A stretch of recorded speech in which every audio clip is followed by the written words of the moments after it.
y dos, y dos, una, y dos, una, y dos. Hello and welcome to Cortes NYC Livestream, the podcast. This show broadcasts twice a week out of New York City. We are your hosts, Cortes NYC and Carla de Puerto Rico. And on the show, we talk about art, creativity, city life from a Latino perspective. I'm a visual artist. And I'm a singer. And this is episode 51. As always, you can find us on iTunes, Stitcher, Podbean, and Spotify, and also on social media on Facebook, Instagram, Twitter, and Tumblr. And you guys, if you want to support an artist, yours truly, your favorite artist in the whole wide world, you can support me by going to my online store and buying something. I got stickers, I got pins, I got posters, and I got original art. All you got to do is go to www.cortesnyc.bigcartel.com. That's Cortes with an S, nyc.bigcartel.com. And check out my artwork and buy something. Yeah. All right, guys, let's get this going.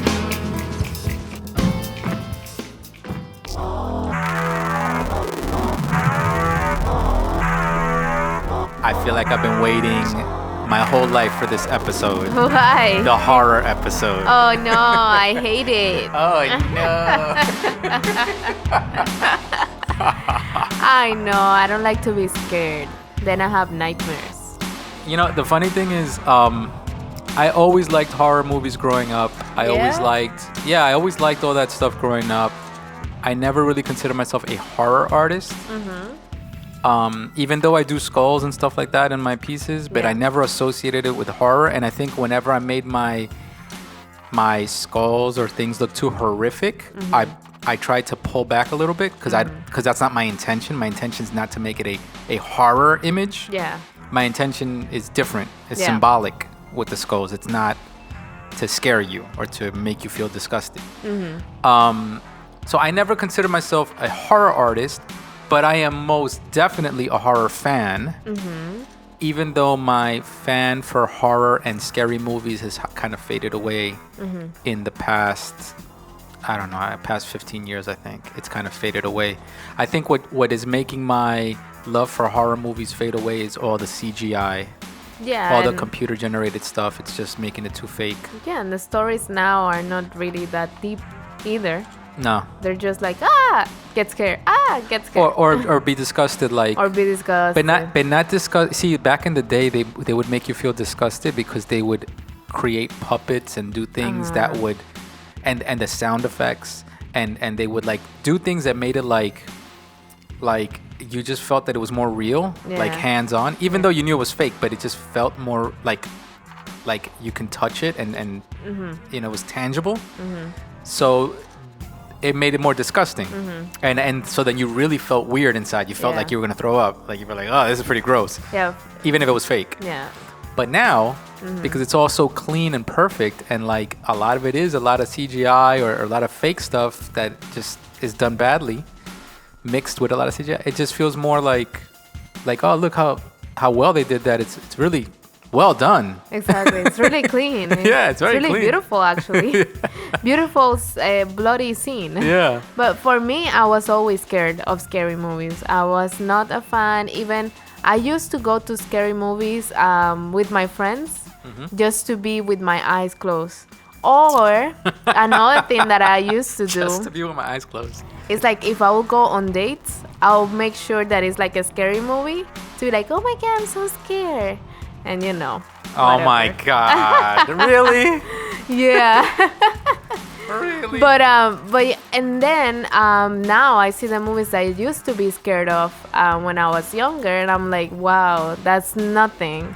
I don't know why I was so scared about this type of movies, but I think it was all about the story behind it and me thinking that, oh my God, it's gonna be so bloody, or it's gonna be, I'm gonna have nightmares, literally. Yeah. But yeah, I mean, it's good to rediscover horror movies. Yeah.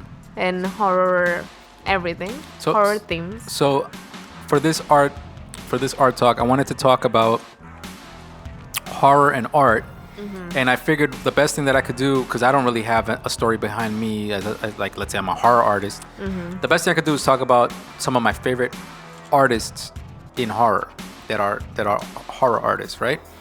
Not just painters, but in this case, because I just said I used to be a horror movie fan, is maybe some of the directors or producers of horror movies that I grew up that really inspired me. I think, when I was a kid, because of the special effects, there was a time period where they had a magazine out called Fangoria. And Fangoria is a funny name, fan, like you're a fan of it, Fangoria. And it was basically a magazine that would show you all the behind-the-scenes photos of the artists doing all the special effects. So you would see like the guy who sculpted the decapitated head posing next to the photo, of the head, or the guy missing an arm in the movie, and they would show you these behind the scenes before the movie would come out to kind of tease you into wanting to see the movie, but also to show you the creativity behind the horror that you're gonna go watch. And it was always creepy. I mean, when you were to pick up that magazine and look at it, it felt like you were looking at a whole magazine full of blood. And I'm looking at the magazine now on the online? internet, on Google, and it looks crazy because they have in full page the first page, the cover of the magazine is the face of that horrific character. It's either the alien or Freddy Krueger or whomever else. No, and when you look through it, you would find people that are like with their guts sticking out or like missing an arm or whatever, and they would show you a very perfect photo of it, crystal clear, that even in a movie you wouldn't see, because in a movie it happens fast and you don't really get to see it. So it was an opportunity for you to see that still image of that gross thing, right? But it was art. I mean, it was amazing the way these people would do this. It was, if you're, especially, growing up in this time period, you would want to see this because you were like, wow, that's really amazing how they do that. Nowadays, if you want to see some gruesome stuff, you can see the real thing online. Exactly. And that's the part that gets a little gross and a little weird. And it's like, maybe that's why that magazine or that kind of vibe kind of faded away, because now you can actually see, real disgusting stuff online, and they're real, and it's a whole different story then. So back to these artists. So there was a lot of makeup artists and people that were really great, but I wanted to go through some of my favorites, people that are, like I said, either painters, artists, or directors, or writers. And the first one here encompasses everything, and my first one on my list is Clive Barker. I don't know if you're familiar with Clive Barker. Probably not. No. Carla is nodding, wagging her head saying, no, I don't know who Clive Barker is. All right, so Clive Barker, born in 1952, is an English writer, film director, and visual artist. Now, that's something I didn't know early on. I found out later because he had a comic book series also. So Clive Barker is... I'll continue. Clive Barker came to prominence in the 1980s with a series of short stories, The Books of Blood, which I did read one of them, which established him as a leading horror writer. He has since written many novels and other works, and his fiction has been adapted into films, notably Hellraiser, Candyman, which you started watching a couple of minutes ago on Netflix, and he was also executive producer of film Gods and Monsters. Clive Barker, his paintings and illustrations have been featured in galleries in the United States, as well as within his own books. He has created original characters and series for comic books, and some of his more popular horror stories have been adapted to comics. So Clive Barker, basically, his fame is Hellraiser. He's the guy who made Hellraiser happen. He was a writer who, when in the 80s, when everybody was kind of like still on this high about Stephen King. Stephen King is the guy who wrote Carrie and Cujo Stephen King wrote he wrote The Shining. The Shining, He wrote It also, and everybody was high on Stephen King. Clive Barker comes in, and Clive Barker writes these short stories called Books of Blood. And basically what he did is he just focused on the gore, the horror, the otherworldness. Yeah. This thing about like you go into another dimension. All his stories are kind of with this thing where you go into another dimension where things are kind of like sadomasochistic. Like they're kind of masochistic and they're kind of like, you know, enjoying blood and enjoying the torture and enjoying like that kind of world. That back then he was just lightly touching it. Eventually horror movies went deep into it and then you started getting into movies where they just only focused on torture. Like Saw and those kind of movies, right? But early in the 80s, what he did is he invented a supernatural world with some of these elements in it, and it was exciting. More than Stephen King. Stephen King was like supernatural and I'm gonna scare you and clowns and you know scary dogs and things like that. Just regular things that had like a supernatural background. Clive Barker flipped it, and especially creating his own universe like Hellraiser, something that nobody had ever done, where it was like this weird other dimension where you have this puzzle box and you open it and you go into the dimension and these people are here to torture you and anybody could fall victim to this and it's almost in your nightmares and your come to life. Nightmares that you never even thought of. Exactly. Basically. Yeah. Things that you never even imagined coming to life. But then what I learned later on after his movies came out and all that is he had a graphic novel. His artwork became a graphic novel. So he was actually a painter and he would sketch a lot of these things out. So he had his imagination, he had illustrations of this kind of themes and these things. And I'm sure that helped him in the process of writing and in the process of being part of making these movies, right? Exactly. So I think that's pretty exciting. I think he was a really, he was inspiring in the sense of being a very different kind of artist, right? Because he's in the horror genre, but a different kind of horror genre, kind of horror artist. But also the fact that he was so multiverse, that he was a writer and an artist, and the fact that he did all these things, I think that kind of was inspiring. So Clive Barker, and he's English, right? So he's from out there. So complete.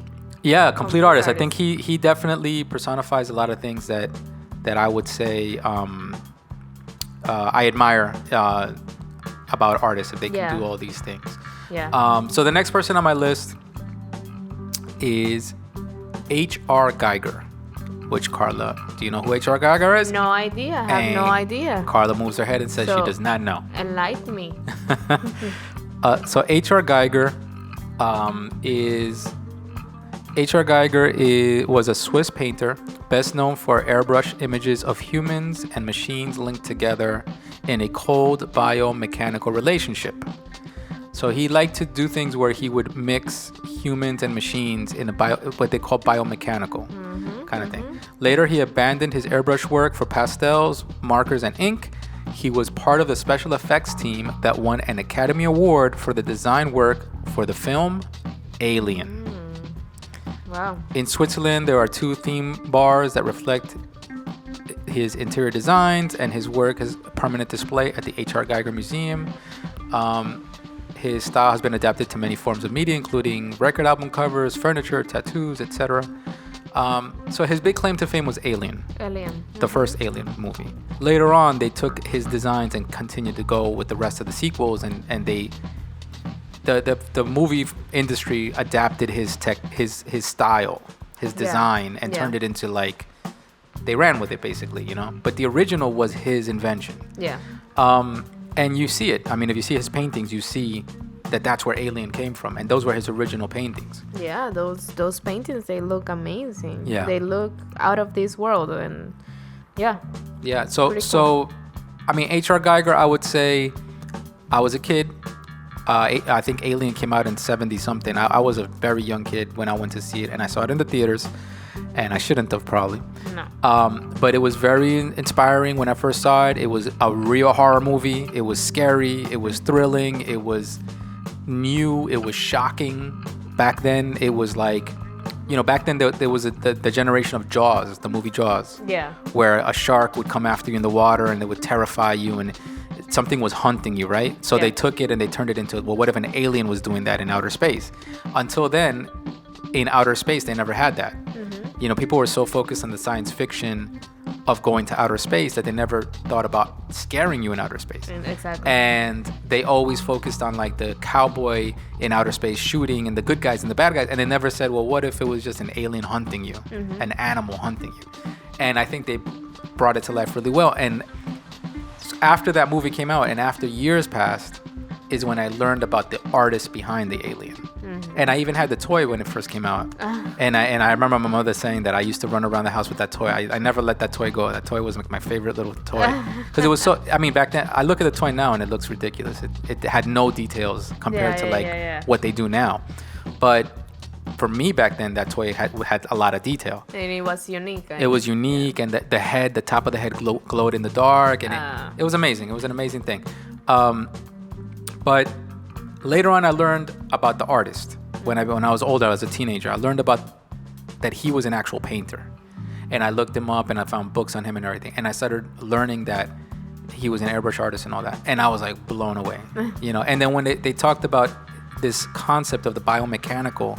Yeah. It made so much sense. Yeah. Like after you see Aliens, the movie, and you see how this alien is coming out of this spaceships and he's hiding in the spaceships, he's hiding within the tubes and all the stuff and against the walls. And then you realize like they illustrated to you so perfectly. Yeah. And it makes sense. And then when you see his paintings, it just looks like duh. Like this makes total sense. If you would have shown me the paintings first, I would have never understood what it was about. I would have never got it. But there's actually a documentary on his work on Netflix. I saw some of it. I really want to finish watching it. It told me some things that I didn't know about him, but for the most part, the documentary covers a lot of stuff that I already knew. That's why I think I stopped watching. But it covers a lot of his background of the rest of the stuff that he's done since Alien. Yeah. And the guy's a little creepy. In a way, he's very like eccentric. He's like a European eccentric kind of character. So it's not like the kind of person that you would say, "Hey guys, I love H.R. Geiger's work. Check it out. Like, isn't he amazing?" Like, I don't think anybody would do that because he is a little like odd and he's a little eccentric. He's not a fine artist or a contemporary artist like that. I think he did get held into this horror concept. Yeah. But I think he's an amazing artist. So.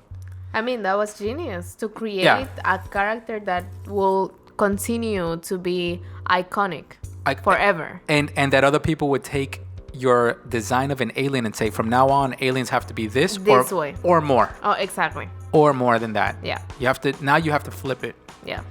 Amazing. Yeah, that was amazing. All right, so the next person on my list is somebody that also is in the movie industry, John Carpenter. Okay. Carla, do you know who John Carpenter is? No, I don't know. And Carla says no, she does not know who John Carpenter is. I'm sorry, guys. But I'm learning. I'm looking up and I'm learning. Okay, so John Carpenter is an American filmmaker, screenwriter, musician, and composer. Oh, wow. So, and I'll talk about his music in a minute. Yeah. Although Carpenter has worked with various film genres, he is associated most commonly with horror, action, and science fiction films in the 1970s and 80s. Okay. Which is my time. That was when I was growing up, and that's why I'm such a fan of his.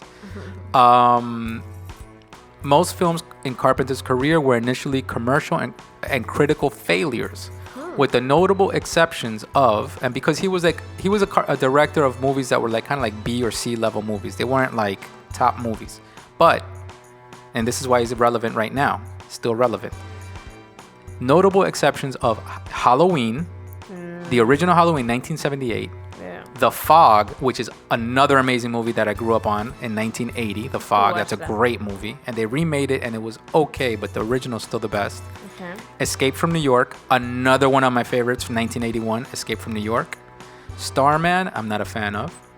However, many of Carpenter's films from the 1970s and 80s have become considered cult classics, and he's best acknowledged for his influence as an influential filmmaker. The cult classics Carpenter has directed include Dark Star, Assault on Precinct 13, The Thing, which is a great horror movie, The Thing, Christine, which is a Stephen King movie, but he directed, Big Trouble in Little China, which is a weird movie, but a good one, Prince of Darkness, They Live, In the Mouth of Madness, and then he returned to the Halloween franchise as both composer and executive producer for the horror sequel 2018 Halloween, the one that's in theaters right now. Oh, Wow. Okay. So he's, for the movie that's out now, the Halloween that's in the theater now, he's the producer, executive producer, and composer. Now, so why John Carpenter? Well, obviously all those movies that I mentioned that inspired me, the early movies, even Escape from New York is not a horror movie, but it's a really amazing dark view of an alternate universe of New York City. Yeah. The Fog, scary movie. Like when I was a kid, that was like scary and creepy and tense. But what all these movies have in common is the music. And like they gave him credit, musician, filmmaker, screenwriter, and composer. Yeah. Okay. His music, what he did with a real basic synthesizer. Yeah. If I play some of the music for you, you're gonna be like, holy shit, like this is iconic. Why this guy was genius. He was genius for what he did. It's simple. Like the Halloween is that's all he did. True, That's it. But that became a staple of what is a scary sound. Scary, yeah. In Escape from New York, there's a certain type of synthesizer sound effect that he does, a deep bass sound that just when you hear it, you're like, this is dark. I know that I'm going into some dark shit. The movie The Thing also has this dark synthesized like drone sound that it kind of like hums you into a mode. Yeah. All right. And this was his music that he made. And I've seen interviews with him where he kind of explained that he made his own music because, hey, I might as well. Why not? Like, exactly. Whether it's the budget, there was no money to hire a composer, or he just felt like maybe he could do it better. Maybe he understood the subject better. So he did it himself. And I think his versatility, I guess you're getting that image that a lot of the people that I'm talking about, the first guy, John Carpenter, and then the first guy, Clive Barker. Yeah. They're multi-talented artists. They're artists that are mixed media. And I admire that. And I think it comes across in the final product. They create the things that they're known for are big. They're epic. Right. They're not just like little things. They're things that are timeless, like we said in the previous episode. Exactly. And it's for a reason. It's because these people are really actually artists. They're actually genius. Yeah. All right. So that's John Carpenter. Love him. Love him, love him, love him. And the last person on my list, and I'm going to close it with this guy. And this is kind of like an honorable mention. This is Robert Kirkman. Carla, do you know who Robert Kirkman is? No. Carla says no. Okay, I'm not a huge fan of Robert Kirkman, but I am a fan of one of his projects, The Walking Dead. Oh, okay. Robert Kirkman is an American comic book writer, best known for co-creating The Walking Dead. Basically, Walking Dead, for anybody who, I'm sure a lot of people out there are fans of The Walking Dead. I became a fan of The Walking Dead. I wasn't when it first came out. It took me a while to kind of warm up to it and say, all right, let me really get into it. Yeah. The Walking Dead was a graphic novel first. It was co-created by this guy Kirkman. And, it was a different take on the zombie genre. Yeah, yeah. And especially done in a comic book, in a graphic novel way.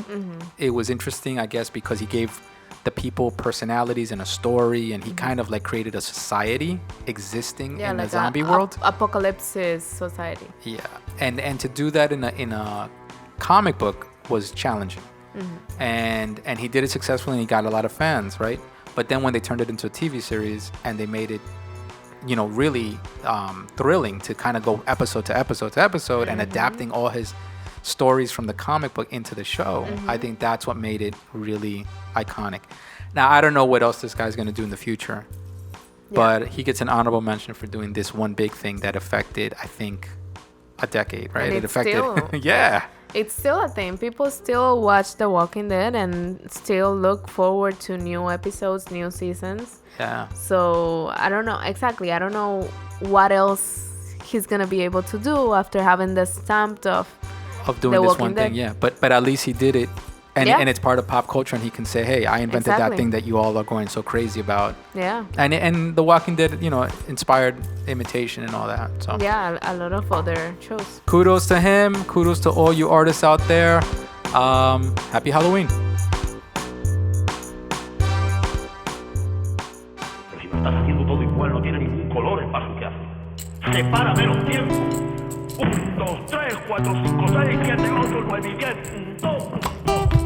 Culture talk, Carla. Yes, culture talk. Well, spooky. Spooky talk.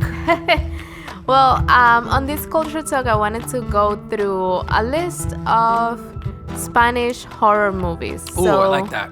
These are horror movies that are in Spanish language or in foreign language. Yeah, because I just have one that an honorable mention. Yeah, that isn't in a foreign language. This list, I have to say thank you to my friend Kayla. She had another friend.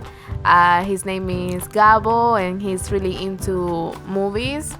And she shared with me this list that he shared with her. Nice. So I have some that he recommended. I looked up maybe one or two others that I watched before and that I thought that they were a part of this genre that we're talking about. Okay. Okay. I'm here for this. Yeah. So the first one that you guys have to watch if you want to get scared and spooky this Halloween is Yes. El Espinazo del Diablo. How you say it in English? Is the devil's? I think it was called the Devil's Backbone. I think. Yeah. I think that's what it was called. It's a drama horror. It was released in 2001 and it was directed by Guillermo del Toro. The synopsis of it says, after Carlos, a 12 years old whose father has died in the Spanish Civil War, arrives at an ominous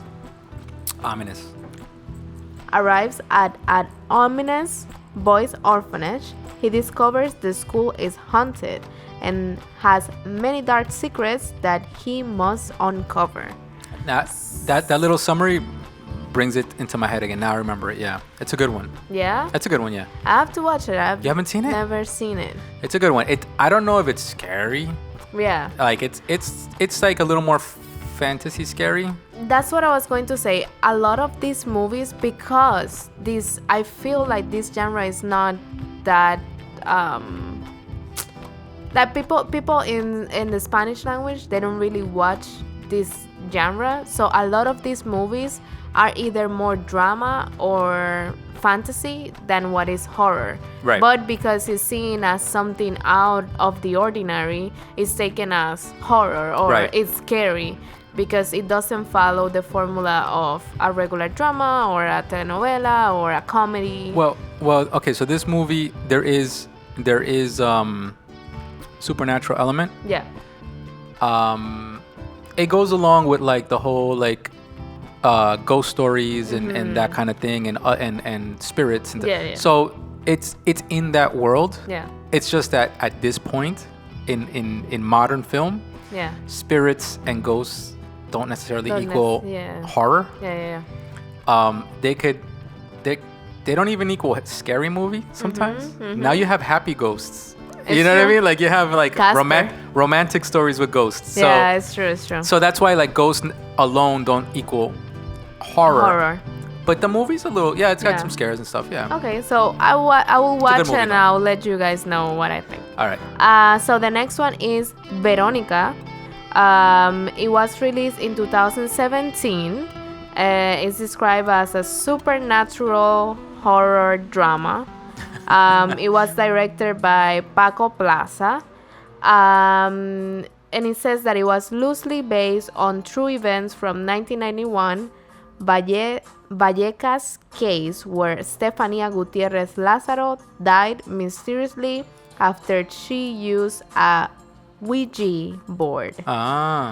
This movie is on Netflix, so I'm gonna watch it maybe tomorrow so I can get scared for Halloween. Okay. Veronica it's called? And it's called Veronica. Wow. Yeah. I haven't heard of this. Now I want to watch it. Me neither. I saw some reviews and people are saying supposedly that it's very scary. I don't know, but we'll watch it and we'll let you know. Yeah, I want to see this. It's good. It's a new one. If you guys are watching on Netflix, I would recommend you can put your subtitles in English, watch the movie in Spanish. Easy. And that way you don't get that scared because you're reading what is happening. True. Okay, so the next one is called Cronos. It was released in 1993. I heard of this, yeah. It was directed also by Guillermo del Toro. And it says that it was an antique dealer, Jesus Gris, stumbles across Cronos, a 400-year-old scarab that when it lashes onto him, grants him youth and eternal life, but also a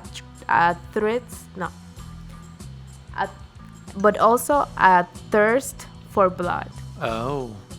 So he becomes Thirsty for maybe blood. like a zombie type of, because he's thirsty for blood, or a vampire. He could be a vampire. Yeah, gotta watch that one Or too. a cannibal. That one is kind of old. 1993, 20 years. No, not 20 years. 25 years. I'm 25. Yeah. So that one is cool because it tells you the story, kind of history of horror movies in the Spanish language. So, and then continuing with the list, I have Cronocrímenes, Time Crimes. Which is like probably the third time we brought this movie up on I this know, show. right? We're a big fan of this movie, I guess. So on episode 25, you guys can go back to episode 25 and listen to our review of the movie. We made a review for Time Crimes. Which is a crazy review and it's got full of spoilers, but Yeah, hey. but whatever. No, actually we avoided some of the spoilers, but For that one, yes. yeah, for that one we try to avoid the spoilers. Yeah. So it's a 2007 movie. Was directed by Nacho Vigalondo, and it's described as a horror sci-fi, even though for me it wasn't really a horror movie. It was more a sci-fi fantasy thriller Definitely movie. a thriller. Yeah, That the angle is to keep you on the edge of your seat and you're nervous and the sci-fi element keeps you confused and keeps you kind of figuring out the puzzle. Mm-hmm. The horror/thriller element is what keeps you nervous and uneasy. Yeah. So you're trying to figure it out, but at the same time you don't want to because it's like what's gonna happen? Yeah. It's pretty good. Yeah. Very good. Yeah. So you guys go back to episode 25. Time Crimes. Listen to our episode Cronocrímenes. and listen to our review. Okay. Keep moving. Okay. Carla. So the next one is Witching and Bitching. What? Las Brujas de Sugarramurdi. What is that? I gotta This see is this one. weird. It was released in 2013, directed by Alex de la Iglesia. Okay. And the synopsis says, begins with a man in a full Jesus outfit, painted silver and robbing a bank, who, in fleeing with his co-conspirators, ends up in the clutches of a coven of cannibal witches. Whoa. So a bank robber ends up trying to escape and ends up in the middle of a bunch of witches. Cannibal witches. So that already sounds interesting. Yeah, he might end up being eaten or whatever. I don't really know. I would, from that description, it makes me sound like no. Yeah. It makes it sound like he because if fights. they're telling you already. Yeah, it makes it sound like he fights his way out. Yeah. Well, we'll see. Maybe we'll watch it too. Another one, and this is the last one before my honorable mention, is Here Comes the Devil. Oh, yeah. Or Ahí va el Diablo. Yeah. That one is a horror thriller. That one is a horror, yeah. It was released in 2012, directed by Adrián García Bogliano. Mexican, right? It's a Mexican film. Yeah. And it says, a couple lose their children near some caves in Tijuana, Mexico. When finally they are found, it becomes clear that something terrifying has changed them. Yeah. And that movie is just is horror because it talks about no spoilers. Yeah, not spoilers, but the content is the content is uncomfortable to watch. Yep. So then when you're watching, that's why it becomes a horror movie, because you're the whole time you're like, what's going on? Also horror because in Spanish culture, a lot of classic horror from Spanish culture is related to the devil. To the devil. Like things that have to do with Satan, the devil, the dark arts, cults, and things like that. Bad spirits, and all that kind of stuff. So that aspect of it is really turned up in this movie. Taboo things, all kinds of stuff like that. And without spoiling anything, I think the movie has, how could I say it without spoiling it?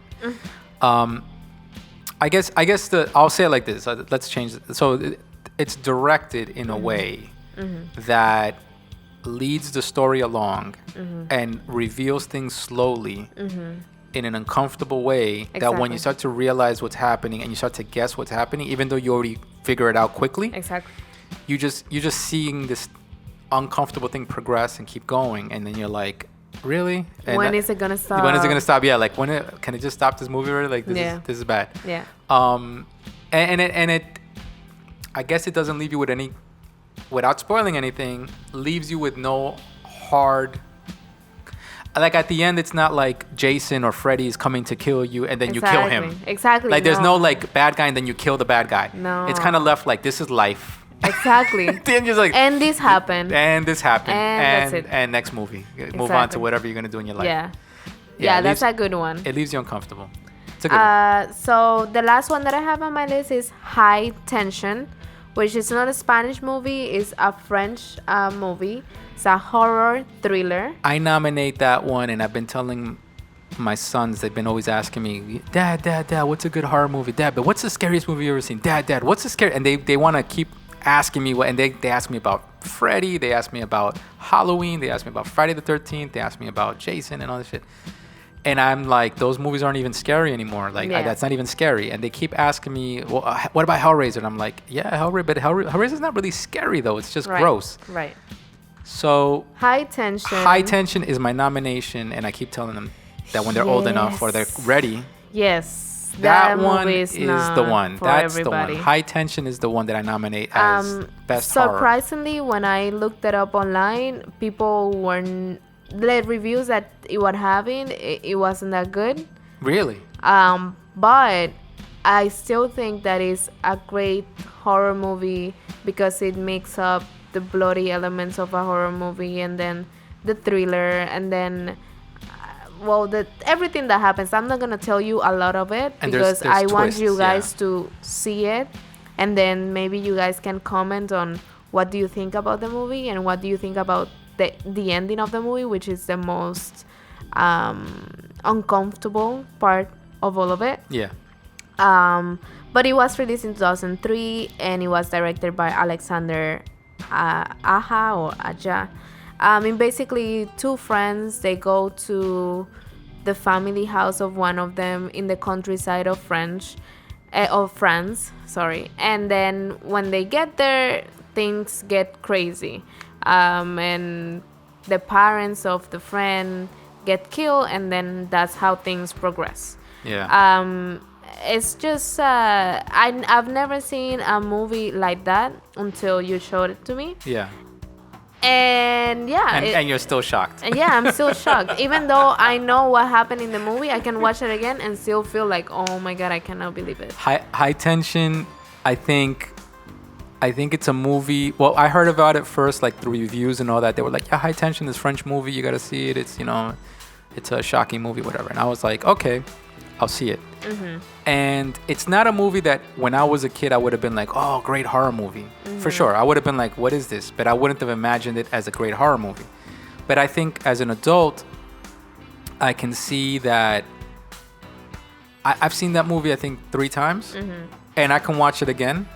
And I think I'll still be bugging. Like, I will still watch it and be like, wow, I know what the ending is. I know the story. Yeah. But as I'm watching it, holy shit. It's also psychological. It's more about the story, not only what you're seeing, but also what you can imagine with the story. Yeah, and I think it's well written and well directed and well pieced together so that it keeps you putting the parts together. And then at the end, when they flip it on you, you're like, wow. And you're still thinking about the whole movie, about how did it happen, or how...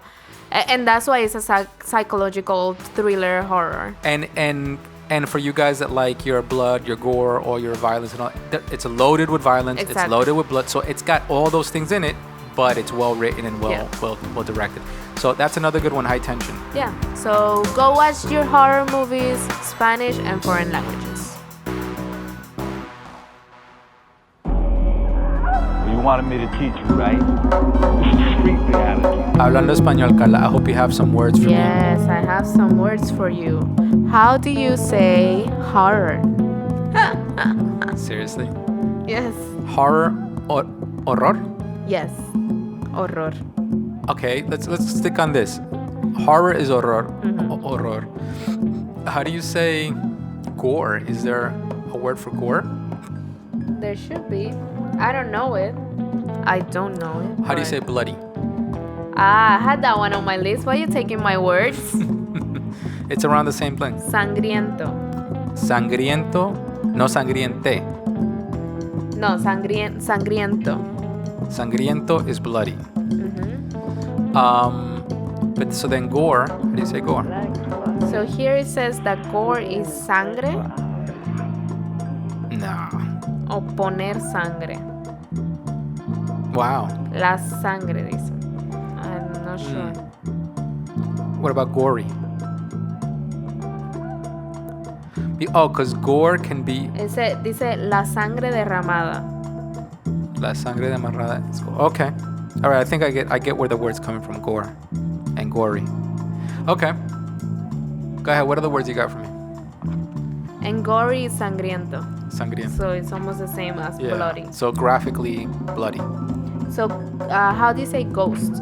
Ghost. Ooh, I think there's a couple of words for ghost. There's a few words. Ghost can be fantasma, Yeah, that's the word. but that's phantasm also in English, Okay. or phantom. But ghost can also be like fantasma on like a spirit, spirito, Yeah, they say that. right? Spiritu. Spirito. So But- spirito in the religious sense. Yeah. Ghost, fantasma in the occult Fantasy. sense, yeah. Sense, yeah. Okay, how do you say orphanage? Orphanage, that's a good one. Orphanage, orfanato? Orfanato. Orfanato.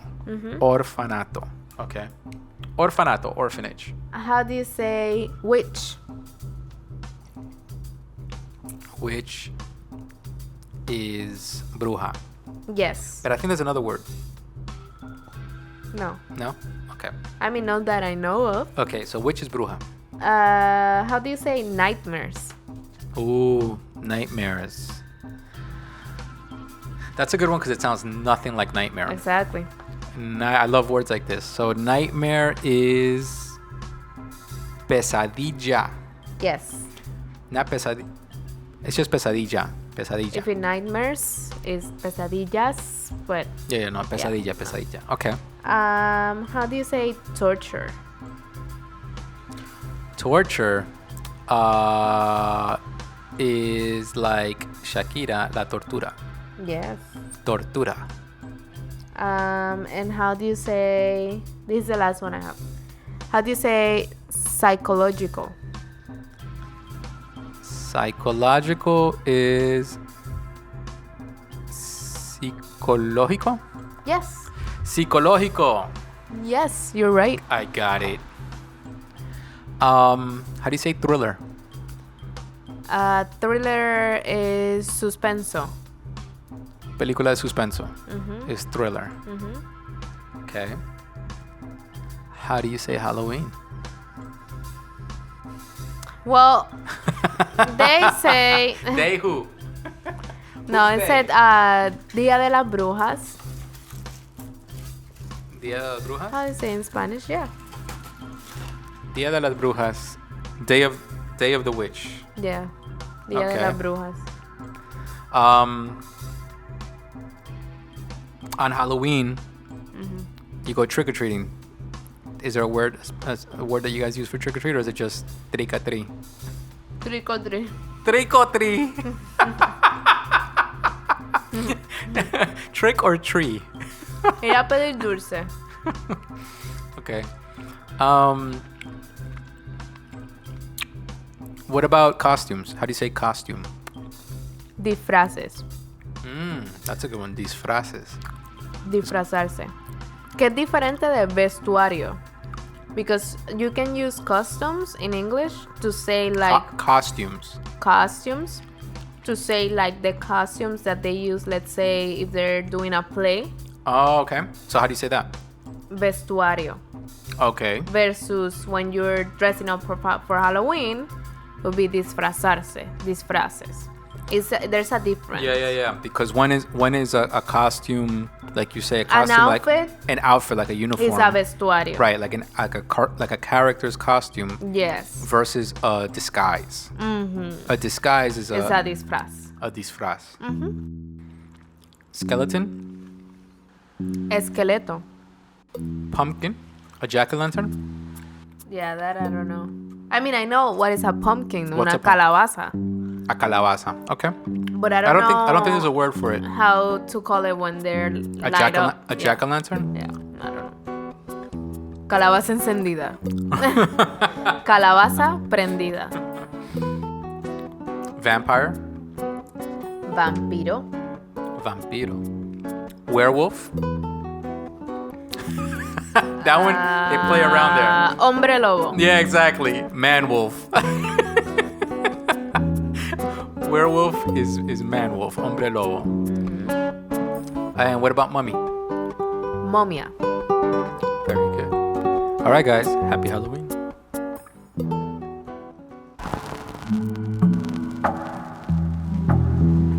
All right. Yes. Yes, girl. Yeah. All right, another episode done. Yes. Next episode is gonna be episode 52. 52. What are we gonna be talking about then? Well, I'm going to be. What I'm gonna be talking about? I forgot. Oh, okay. Sorry. So I'm gonna be talking about Dia de los Muertos. I'm going to explain a little bit about the Mexican tradition, festivities. What is it about? Okay. And I'm gonna talk about drawing skulls. Yes.